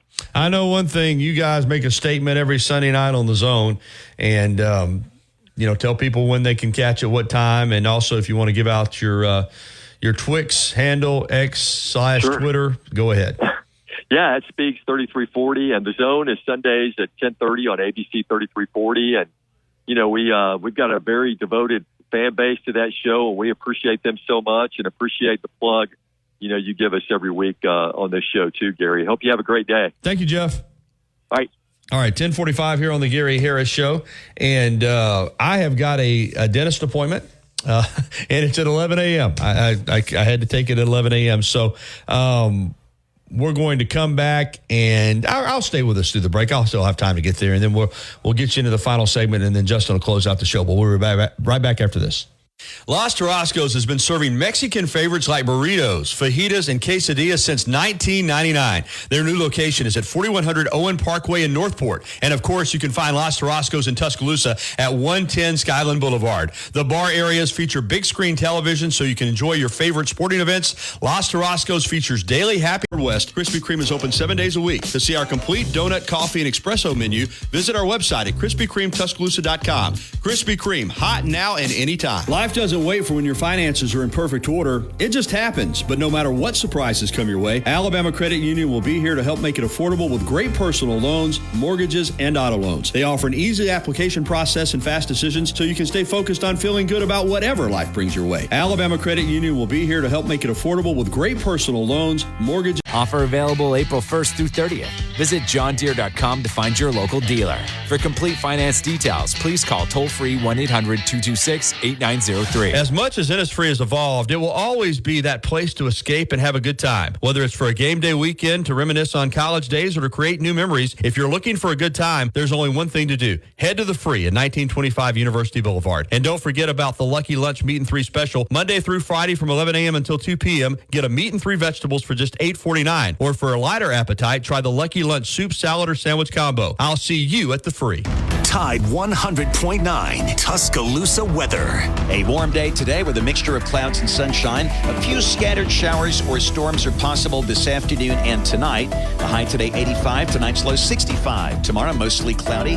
Again, the chance of a few scattered showers. The high 83. I'm James Spann on the ABC 3340 Weather Center on Tide 100.9. It's 78 degrees in Tuscaloosa. The flagship station for Alabama Crimson Tide sports. Tide 100.9 and streaming on the Tide 100.9 app. All right, 10:48, and thank you for joining us this morning. I want to thank our guest as well, of course, Rob Vaughn, Alabama baseball coach, Randy Ross, former Alabama football assistant coach, and Jeff Spiegel from ABC 3340. All right, we had Coach Vaughn on right at the top of the show, and a great interview, and an excerpt of that is available at Tide 100.9's Twitter account, by the way, that Justin's already put out there. But since I got to get to the dentist, we're going to replay some of that interview. Won't be able to play it all, but Justin will take you up right up until the close of the show. This hour of the program has been brought to you by Patterson Comer Attorneys at Law. Here's Rob Vaughn from earlier this morning talking about Alabama baseball. And he needed to go at 9 o'clock, so we're going to get him on and talk about the big series coming up against Texas A&M beginning tonight at 6 p.m. over at the Joe. Coach Vaughn is with us. Good morning, Coach. How are you? I'm awesome, Gary. How about yourself, buddy? Great to have you on, man. And I got to ask you, of course, I guess, you didn't know both were going to be number one when you played them, but you got Arkansas, and then you got A&M coming in for a Thursday, Friday, Saturday series, and you got that UAB game kind of scheduled, kind of squeezed in there on a Tuesday night. Hey, man, I know you got to play some midweek games, but what was behind the scheduling thought process there? I'm just curious. Yeah, we obviously trying to get to our 56 over the course of, this 2.5, 3 month period. So we have pretty much one midweek game every week, sometimes two. And, you obviously knew Arkansas and A&M were going to be a challenge coming in when you look at the schedule back, when it got released, however long ago, back in November. They didn't tell me when I took this job they'd both be ranked number one in the country this year. So a good little challenge for us. So boys played awesome last weekend.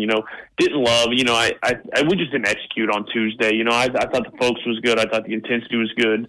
When you play a team in your state, man, those guys come out hungry to beat you, and they just played better than we did. And, that doesn't sit well with anybody in that locker room, but that's the beauty of baseball. 48 hours later, you get another chance to get out there and go compete. Yeah, you said that, what you just said after the game. I loved that on Tuesday night. You said, hey, man, we played hard. It wasn't like an effort. We just didn't play good baseball, and they played better than us. And then sometimes that's just what it comes down to.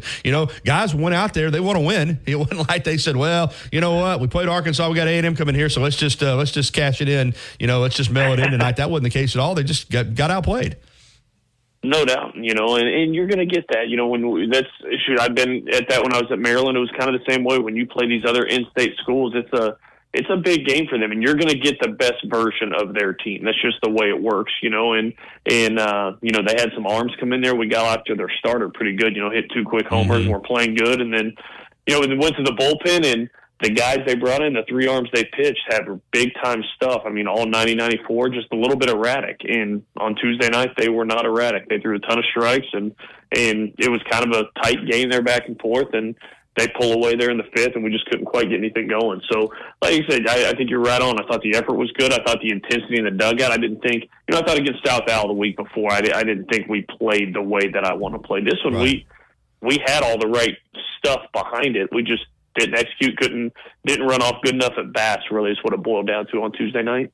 Back to Arkansas for a moment, because the kind of pitching that they bring to a series is unbelievable. And you've won every SEC series at home that you've played. But here you dropped that Friday night game, a tough game, a game that, you fell down early. Hess has had some trouble early in games, but after that, you hold them down, you have a chance to come back and win that game, and then to bounce back and win, Saturday, and then the start you got from your freshman pitcher on Sunday was remarkable. But to win a series like that against a club like that, what does that do for the team's confidence? I think it's huge, especially coming off what we came off of. You get swept on the road at Kentucky, and I don't think anybody at the time when we were up there knew they were kind of as good as they are. And we just, again, same thing, cold weather, different environment, energy not great. Come home on Tuesday, play South Al, same thing, just like a lackluster effort. And it's just something I don't feel like I ever want my program known for. We might get beat, but we're going to be the toughest dudes on the field. And we just weren't that for a 4-game stretch. And then I thought we came in on Friday against, a future first rounder in Hagen Smith, and we lost that game, but I thought our bats were awesome. I thought we made some big pitches. Sam Mitchell, young freshman, come out of the bullpen, get us 2 innings. Zane Probst come in behind him, who's had some struggles this year, throw 2 scoreless. And even though we dropped that first one, we have to go ahead and run on base, or go ahead and run at the plate, in the 8th inning, and just don't quite get it back around. But I think the quality of our bats, the quality of our bullpen effort, I think showed everybody. Even though we walked out of there with a loss on Friday night, we didn't feel outgunned. We just knew it was going to take a good effort, and we got a good start from Greg Ferrone and some really good at-bats on Saturday. And then, like you said, Zane Adams was Superman on Sunday, and we didn't have to give him much, man. Threw a shutout against the number 1 team in the country. Pretty special day for our young pup. Yeah, and you said something else after that game with Adams. It wasn't like, you pulled away a little bit there late, but it's one thing if you're tossing a shutout and you got 5 or 6 runs to play with. Majority of that game was a 1-0 game.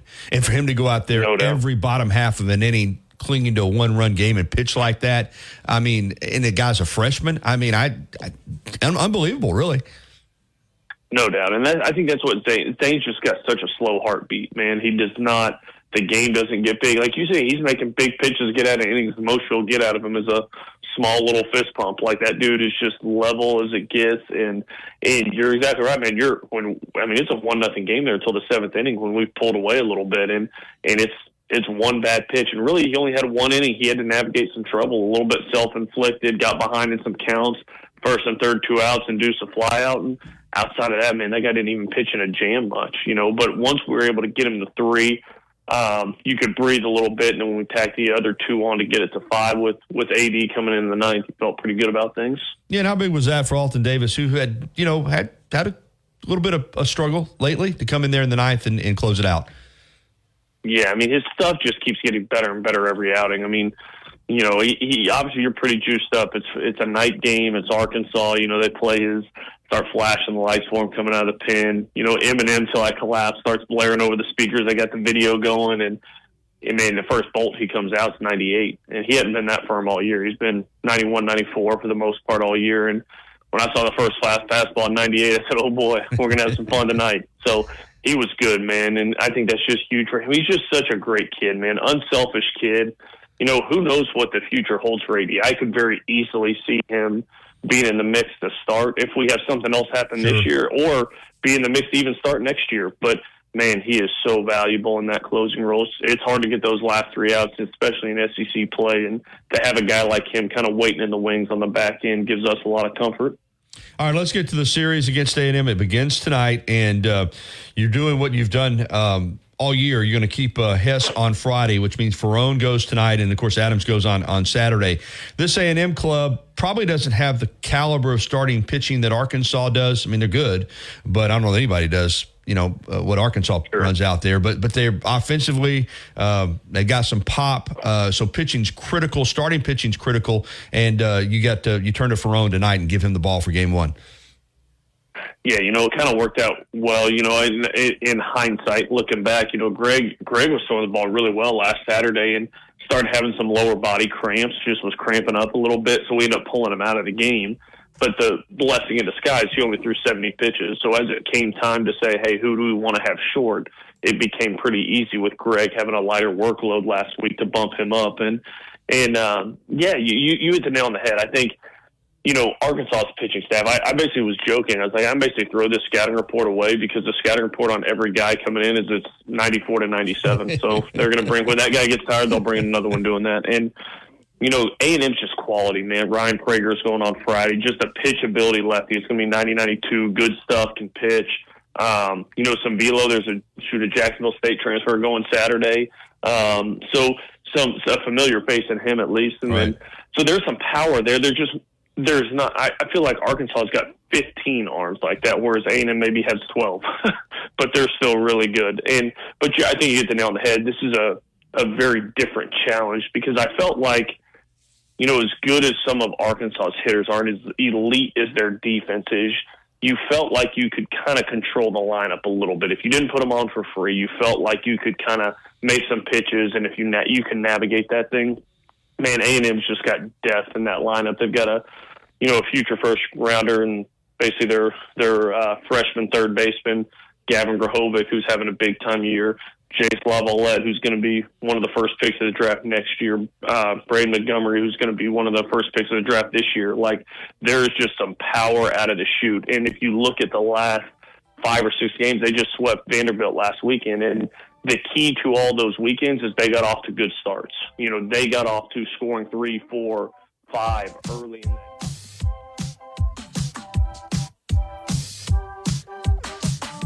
Hey, this is Justin Jones. We're closing out the Gary Harris Show. Thanks for listening. Want to let you know again that this second hour was brought to you by Patterson Comer. Gary will be back tomorrow. We'll have our Krispy Kreme Donuts giveaway. We'll be doing our great music, and we'll have some awesome guests as well. If you want to hear the rest of this interview with Coach Rob Vaughn from the start of the show that Gary did, you can head to the Tide 109 app. The show will be up momentarily, or on SoundCloud. Also on our Twitter, there is a link to the interview. It was a great interview, lots of informing stuff. There's about 6 minutes more of it there that you wouldn't hear since we have to cut it off short. But thanks for listening again to the Gary Harris Show. Up next, T-Town Sports Daily with myself, Justin Jones, and Wyatt Fulton. Stay tuned to Tide 100.9, your home for Alabama Crimson Tide Sports.